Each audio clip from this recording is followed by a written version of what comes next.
ಓಂ ಶ್ರೀ ಗುರುಭ್ಯೋ ನಮಃ. ಫ್ರೆಂಡ್ಸ್, ಎಲ್ಲರಿಗೂ ನಮಸ್ಕಾರ. ಪ್ರೀತಿಯ ಮಕರ ರಾಶಿಯವರೇ, ಓಂ ಶಂ ಶ್ರೀ ಶನೇಶ್ವರಾಯ ನಮಃ. ಆತ್ಮೀಯ ಬಂಧುಗಳೇ, ಈ ಏಪ್ರಿಲ್ 8ರಿಂದ 16ರವರೆಗಿನ ಈ 10 ದಿನಗಳು ನಿಮ್ಮ ಜೀವನದಲ್ಲಿ ಒಂದು ಮೈಲಿಗಲ್ಲಾಗಲಿವೆ. ಮಕರ ರಾಶಿಯವರು ಶನಿದೇವನ ಆಶೀರ್ವಾದ ಪಡೆದವರು, ಶಿಸ್ತು ಮತ್ತು ತಾಳ್ಮೆಗೆ ಹೆಸರಾದವರು. ಆದರೆ ಕಳೆದ ಕೆಲವು ವರ್ಷಗಳಿಂದ ನೀವು ಅನುಭವಿಸುತ್ತಿರುವ ಏರಿಳಿತಗಳು, ಮಾನಸಿಕ ಒತ್ತಡ ಮತ್ತು ಆರ್ಥಿಕ ಸಂಕಷ್ಟಗಳು ನಿಮ್ಮನ್ನು ಹೈರಾಣಾಗಿಸಬಹುದು. ಈಗ ಆ ಎಲ್ಲ ಕಷ್ಟಗಳ ಕಾರ್ಮೋಡ ಸರಿದು ಸೌಭಾಗ್ಯದ ಸೂರ್ಯ ಉದಯಿಸುವ ಸಮಯ ಬಂದಿದೆ.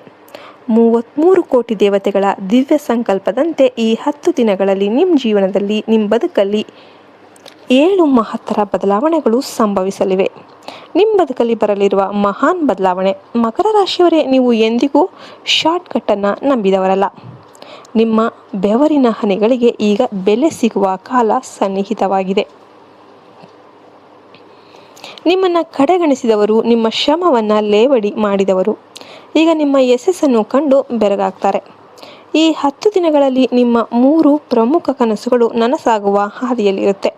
ವಿಶೇಷವಾಗಿ ಆಸ್ತಿ ಹಸ್ತಾಂತರ ಅಥವಾ ಭೂಮಿಗೆ ಸಂಬಂಧಿಸಿದ ವ್ಯವಹಾರಗಳಲ್ಲಿ ನಿಮಗೆ ದೊಡ್ಡ ಮಟ್ಟದ ಲಾಭ ಕಂಡುಬರುತ್ತೆ.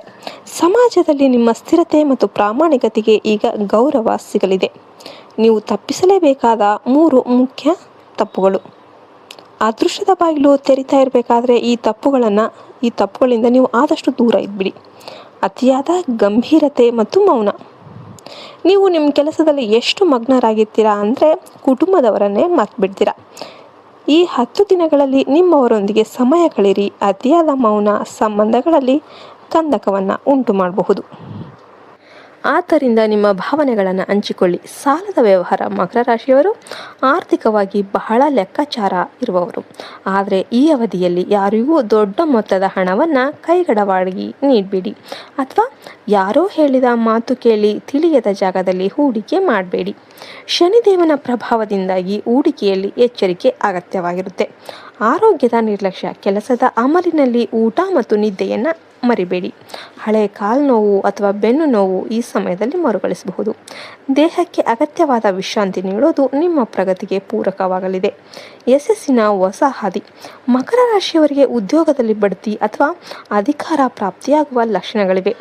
ದೀರ್ಘಕಾಲದವರೆಗೆ ನೆನೆಗುದ್ದಿಗೆ ಬಿದ್ದಿದ್ದ ಕೆಲಸಗಳು ಈ 10 ದಿನಗಳಲ್ಲಿ ಸುಸೂತ್ರವಾಗಿ ಮುಕ್ತಾಯಗೊಳ್ಳಲಿವೆ. ಹಣಕಾಸಿನ ಹರಿವು ಸ್ಥಿರವಾಗಲಿದ್ದು ಹಳೆಯ ಸಾಲಗಳನ್ನು ತೀರಿಸೋದಕ್ಕೆ ಇದು ಸಕಾಲ. ಪ್ರೇಮ ಜೀವನದಲ್ಲಿ ಸ್ಥಿರತೆ ಇರಲಿದೆ. ನಿಮ್ಮ ಸಂಗಾತಿಯು ನಿಮ್ಮ ಕಷ್ಟ ಕಾಲದಲ್ಲಿ ಬೆನ್ನೆಲುಬಾಗಿ ನಿಲ್ಲಲಿದ್ದಾರೆ. ವಿದೇಶಿ ವ್ಯವಹಾರಗಳಲ್ಲಿ ತೊಡಗಿರುವವರಿಗೆ ಅನಿರೀಕ್ಷಿತ ಲಾಭದ ಸುದ್ದಿ ಬರಲಿದೆ. ಇನ್ನು ಕೊನೆಯದಾಗಿ ಮಕರ ರಾಶಿಯವರೇ, ತಾಳ್ಮೆಯೇ ನಿಮ್ಮ ಶಕ್ತಿ. ಜೈ ಶನಿದೇವ್ ಅಂತ ಕಮೆಂಟ್ ಮಾಡಿ, ಜೈ ಹನುಮಾನ್ ಅಂತ ಸ್ಮರಿಸಿ ನಿಮ್ಮ ಕರ್ತವ್ಯವನ್ನು ಮಾಡಿ. ಈ 10 ದಿನಗಳು ನಿಮ್ಮ ಜೀವನದ ಶಿಸ್ತುಬದ್ಧ ಪರಿಶ್ರಮಕ್ಕೆ ಸಿಗುವ ಪ್ರತಿಫಲದ ಕಾಲಘಟ್ಟ.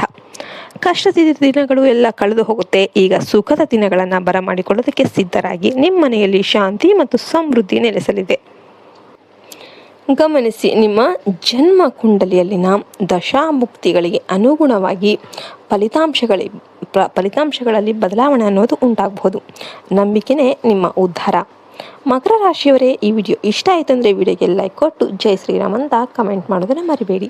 ಜೈ ಹಿಂದ್, ಜೈ ಭಾರತ್ ಮಾತೆ. ಹರಿ ಓಂ ತತ್ಸತ್. ಸರ್ವೇ ಜನೋ ಸುಖಿನೋ ಭವಂತು.